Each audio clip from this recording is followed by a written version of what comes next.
is try to be reached out to 61 Islamic countries. I would like to conclude my remarks. I apologize for keeping it so long, but if there are 4 people in a room, if one of them has a lamp, if the other one has a gas, if the other one has a trigger, then at the end of the day, we will have this gas lamp, and this gas lamp will put light to 4 people.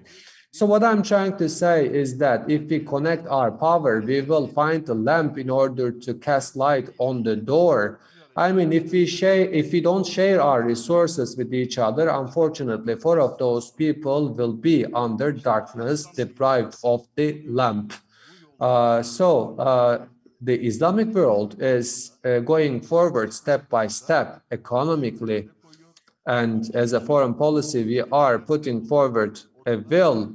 Turkey will be most probably the leader of this world, and hopefully our dreams and targets will come to fruition. Once again, I would like to remember Yahya Abdullah, who unfortunately passed away and reached to his creator from Chad, and we have and also Emin Üstün, who passed away, one of the founders of Assam, and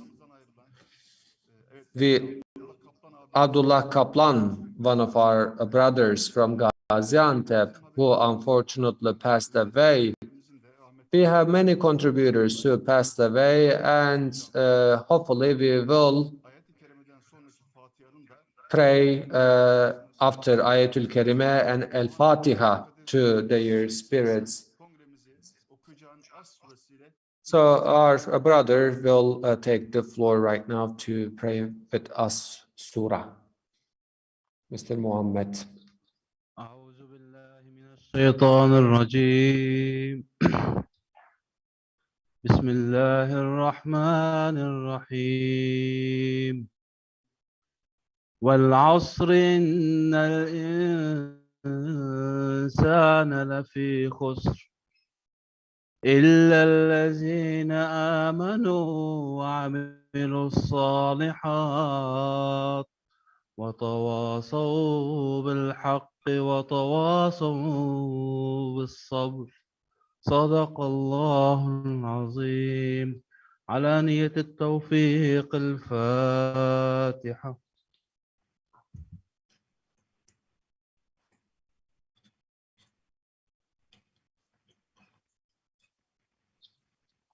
Son söz olarak başkanımın adına As the last words of the Congress, on behalf of our chairperson, we would like to thank everyone who supported us technically, who made sure that this organization works smoothly. We have heroes behind the scenes, and I would like to thank them. May God's blessings be upon all of you. Selamun Alaikum. Allah razı olsun.